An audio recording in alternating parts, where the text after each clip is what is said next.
Donc, allez-y, Monsieur Florence. Merci, monsieur le maire. On peut lire le courrier que nous, enfin, la question que nous avons adressée il y a quelques jours. Mi-juin, nous avions, je vais me rapprocher. Mi-juin, nous avions adressé une liste de propositions pouvant être intégrées dans le cadre de la mise en place puis du fonctionnement du jardin de la piste. Nous les rappelons rapidement. Attribution des parcelles, il nous paraît indispensable de privilégier les habitants vivant en immeuble collectif et n'ayant pas la possibilité d'avoir un jardin chez eux, y compris les habitants qui résident au rez-de-chaussée, avec un petit jardin, voire même un balcon. Par ailleurs, si le nombre de postulants excède le nombre de parcelles, il serait nécessaire de limiter dans le temps l'attribution et d'exercer ainsi une rotation, par exemple 3 ans, afin de satisfaire le plus de personnes possible. Cela nécessite certes de gérer une liste d'attente, mais cela permettra au plus grand nombre d'habitants de profiter du jardin de la piste. Coût des parcelles. Le coût de location de 20 € pour 1 mètre carré par mois nous semble trop élevé, la surface de 1 mètre carré étant vraiment très petite. De même, 35 € pour 10 mètres carrés est également élevé, 420 € à l'année. Nous proposons des prix échelonnés en fonction des revenus de chaque bénéficiaire. Lien social, activités locaux. Le jardin de la piste doit devenir un lieu de lien social fort et nous souhaitons un maximum de possibilités de réunion dans la maison forestière pour les jardiniers afin que chacun puisse partager ses savoir-faire, mais aussi pour des conférences ou expositions à destination de tous les viroflésiens. Nous proposons également des ateliers réguliers de jardinage en agroécologie pour les écoles maternelles et élémentaires, ainsi que pour le centre de loisirs, des cours de compostage en lien avec VGP. Les locaux pourraient être mis à disposition des associations locales, par exemple du Sun Lab, dont le bail devrait expirer en 2025. Ce Fab Lab propose des ateliers intéressants pour s'initier à la couture, au recyclage, à l'impression des objets en 3D, aux travaux de menuiserie. Une partie de la grange pourrait être mise à sa disposition. La cuisine collaborative pourrait être mise à disposition des associations locales pour proposer des cours de cuisine et repas pris en commun. Encadrement et production maraîchère. Vous avez choisi la société Grosters pour encadrer le jardin et pour organiser la production maraîchère. Nous suggérons que cette société intègre dans ses équipes des personnes en insertion, comme cela se fait dans d'autres types de jardins et par exemple au parc de Saint-Cloud. La mise en place étant en cours, nous vous demandons quelle suite vous avez pu trouver à ces propositions. Alors, je pense que je me suis déjà exprimé sur la question du jardin de la piste, mais sur ses objectifs, sur tout ça. Je vais vous donner quelques chiffres qui vont répondre à vos interrogations.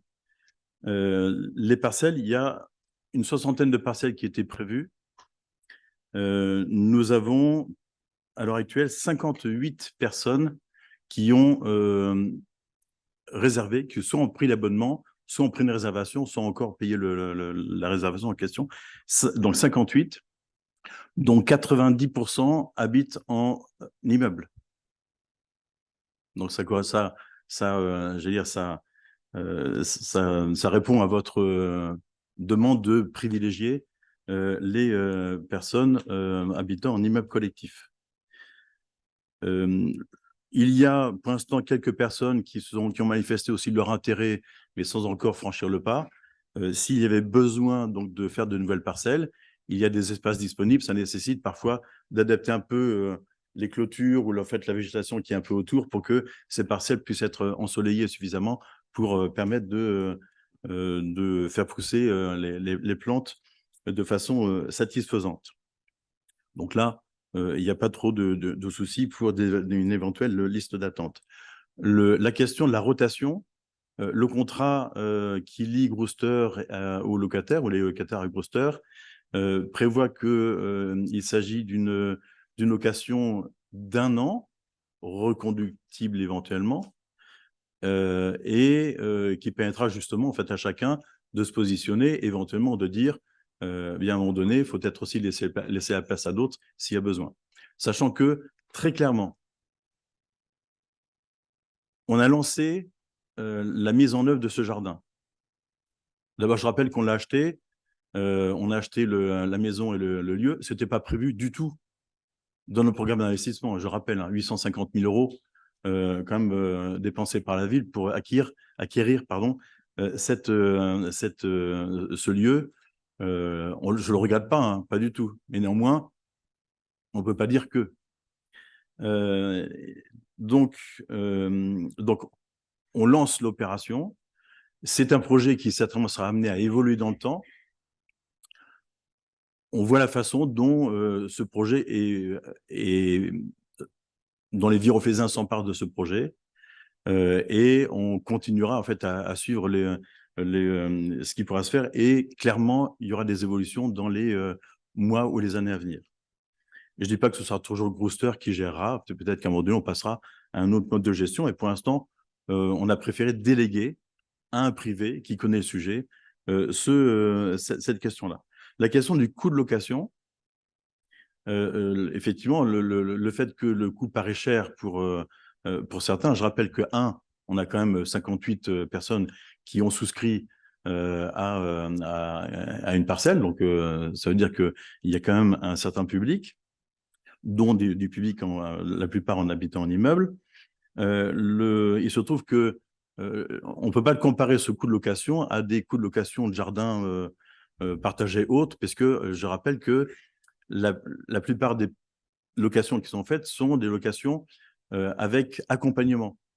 C'est pas juste j'ai un lopin de terre et je me débrouille avec ça, c'est j'ai un lopin de terre et je peux suivre dans le contrat qui me lie avec Grouster, je peux suivre des ateliers qui me permettent d'optimiser et de bien travailler sur la parcelle dont je dispose.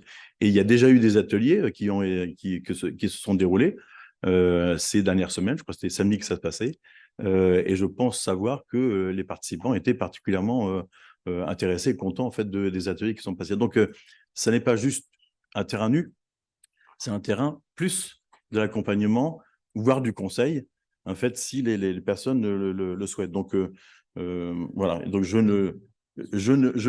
plus les outils, en fait, les outils sont mis à disposition également par Grouster. Donc, il y a quand même un certain nombre de choses qui sont mis en place pour faciliter la vie de ces locataires des parcelles.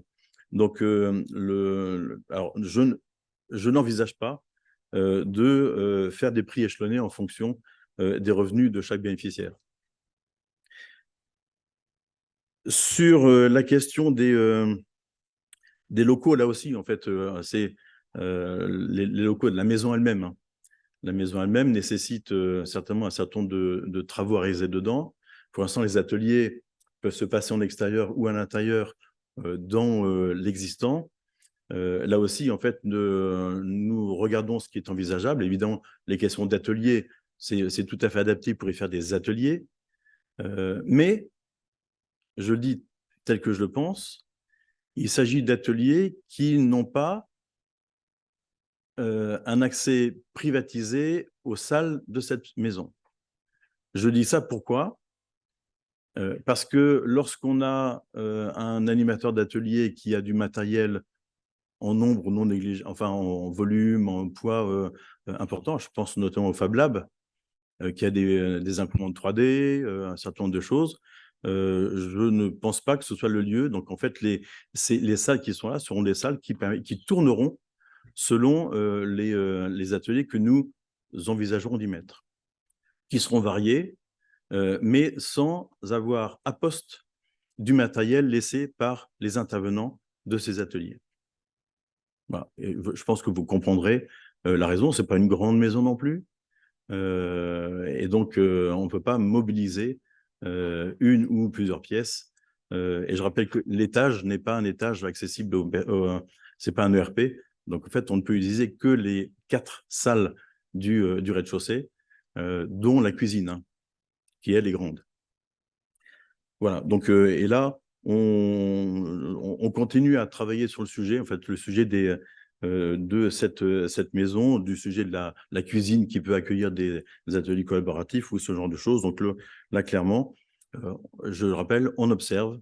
On va peut-être observer pendant plusieurs mois et pour ensuite adapter l'offre si besoin. On était attentif à la façon dont l'accueil allait se faire. Alors sur la journée porte ouverte, il y avait un accueil, il y avait beaucoup de personnes, vous l'avez vu. Sur le forum des associations, en fait, qui était le moment de lancement à proprement parler, on a eu aussi beaucoup de monde. D'ailleurs, Grosster a parfois été un peu débordé. Je remercie les personnes qui font partie du personnel communal ou des élus qui ont donné un petit coup de main à ce moment-là. Voilà ce que je pouvais dire. Donc, oui, pardon, et sur la question de l'encadrement de la production maraîchère, la question de l'insertion, pareil, en fait, c'est un sujet qui ne nous a pas échappé. Je crois qu'une parcelle a été prise par une association d'insertion. Donc, on va voir également avec elle qui a son point d'attache à proximité immédiate du jardin de la piste. Et donc, en fait, on va voir la façon dont les personnes en insertion, en fait, peuvent éventuellement progressivement être intégrées dans les activités, la communauté. On peut appeler ça aussi une communauté des jardiniers du jardin de la piste. Donc, c'est un sujet qui m'intéresse, d'autant que c'est une association dont j'ai rencontré les initiateurs et qui est tout à fait remarquable. Voilà un peu ce que je voulais donner comme réponse à votre question écrite orale. Voilà. Ah ben, généralement, même sur Aircube, il n'y a pas d'échange. Je rappelle le principe. Vous posez une question, je réponds. Mais quoi, C'était uniquement une précision pour le SunLab. On avait plutôt envisagé s'il pouvait aller dans les, oui, dans les locaux qui sont dépendances. en face, en fait. Oui, mais voilà, les dépendances, les dépendances en question vont aussi servir à Grosster, à la fois pour stocker les outils et éventuellement aussi pour, lorsqu'il y aura de la vente de la production maraîchère, de pouvoir y stocker les paniers, enfin, un certain nombre de choses. Donc, en fait, et en plus, ces locaux sont pour l'instant pas non plus des locaux particulièrement étanches, ainsi de suite. Donc, pour y mettre du matériel, ça me paraît compliqué. Et je n'ai pas l'intention, en tout cas pour l'instant, de faire de ces locaux des locaux parfaitement habitables. Quand je dis habitable, c'est être complètement étanche, à l'air, à l'eau. Donc, voilà, je réponds à votre question. C'est cette dépendance, qui est une dépendance légère, n'a pas vocation à être aménagée de façon durable. En tout cas, on ne va pas l'isoler par extérieur, on ne va pas mettre de chauffage, on ne va pas faire tout ça. Donc, clairement, elles vont rester dans cet état. Et en plus, on va refaire certainement des portes pour certaines d'entre elles pour que les portes soient davantage sécurisées que ce qu'elles le sont actuellement. Enfin, ce sera l'investissement minimum sur ces dépendances. Voilà la réponse à cette question. Je voulais vous dire deux choses. Vous dire de noter que le conseil municipal du débat d'orientation budgétaire se tiendra non pas le 1er février, vous avez reçu sur la convocation 3 dates à venir, ce ne sera pas le 1er, mais le 8 février. Voilà, je vous préviens tout de suite pour que vous bloquiez la date.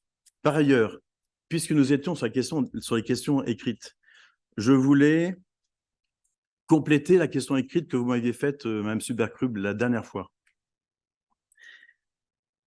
au sujet du village, et plus particulièrement du conservatoire. Je tiens à vous signaler et vous pouvez noter qu'une réunion publique sur le village se tiendra le 10 octobre prochain, en mairie à 20h. 10 octobre prochain. Ça paraît dans le magazine qui sort là dans les jours à venir. Qui sort ce lundi, qui est sous presse là actuellement. Cette réunion sera pour moi l'occasion de faire le tour et de présenter non pas à quelques happy few qui avaient été sélectionnés par Jean-Philippe Ollier pour contribuer à la concertation autour de ce projet. Je rappelle qu'il y a certains d'entre vous y ont participé à cette concertation, aux déambulations qui ont pu avoir lieu. Il y a des commerçants qui ont participé, il y a des membres de l'association du village qui y ont participé. Donc, on a déjà fait une concertation assez élargie sur le projet. L'idée maintenant, c'est de présenter aux Viroflésiens le projet dans son intégralité. Une fois cette phase de concertation faite. Donc, on est plutôt sur maintenant une phase d'information plus générale. Donc, ce sera l'occasion de faire le tour de ce projet et notamment de parler d'ajustements que ce projet va connaître et qui ont été initiés au cours de l'été. Quand je parle d'ajustements, il s'agit notamment du recadrage des travaux qui ont été menés par le cabinet d'études. Recadrage, ce n'est pas un recadrage du cabinet d'études, c'est un recadrage des travaux du cabinet d'études, notamment sur la question de la place devant le conservatoire, et où nous nous sommes rendus compte que nous avons beaucoup privilégié la question de l'accessibilité de cette place, l'ouverture de cette place et son accessibilité. Vous voyez, il y a la rampe qui se balade dans les escaliers et qui prend pratiquement 30% de l'espace de cette place. Donc, et qui, de ce fait, en fait, mordait de façon forte sur les 4 premiers tilleuls qui se retrouvent sur la place. Donc, on a demandé au cabinet de retravailler ce sujet-là. Donc, on espère avoir des éléments qui permettront le 10 octobre de présenter des esquisses, en tout cas, et des principes, et en lui demandant à nouveau de préserver le maximum d'arbres sur cette place. Clairement, la question de l'accessibilité et la planéité de cette place était un élément qui avait fait proposer au cabinet de modifier le niveau de la place, et notamment, modifiant le niveau, en fait, générer une incidence sur les arbres. Donc, en fait, il va retravailler sur garder un niveau à peu près celui qui existe actuellement, de ne pas artificialiser les sols. Ce n'était pas un sujet, l'artificialisation des sols de toute façon. Et d'ailleurs, lorsque je vous ai répondu, je vous avais dit, c'est un sujet, la question des arbres, sur lequel vous m'avez sensibilisé, c'est un sujet auquel nous étions attentifs et nous chercherions à préserver le maximum d'arbres. C'est aussi une information, une réponse que j'ai faite le 2 ou 3 septembre dernier, lorsque s'est tenu le déjeuner du quartier du village, sur cette même place du conservatoire, puisque j'ai été interpellé par le président de l'association sur la question des tilleuls, et donc j'ai fait également, plusieurs d'entre vous étaient présents, j'ai également fait une réponse, qui était une réponse, je pense, qui s'est voulue rassurante, sur le sort de ces tilleuls. Donc voilà comment on avance sur le sujet. Donc j'espère que le projet tel qu'il va vous être présenté retiendra votre attention et en tout cas votre assentiment. J'avais cru dans les réunions qu'on a pu avoir ensemble qu'il y avait eu au départ, en fait, en tout cas, l'assentiment d'un grand nombre de personnes autour de cette table. Voilà. Donc, je dirais une petite conclusion sur le fait que, compte tenu de ce que je vous ai dit et sur le fait qu'on travaille depuis cet été et pas que depuis 2-3 jours sur le sujet, je pense qu'il est inutile que les uns et les autres créions de l'agitation superflue. Voilà. Et vous remarquerez que vous avez assisté, en fait, certains d'entre vous, à la réunion qui a été à mon initiative avec l'ONF ce mardi.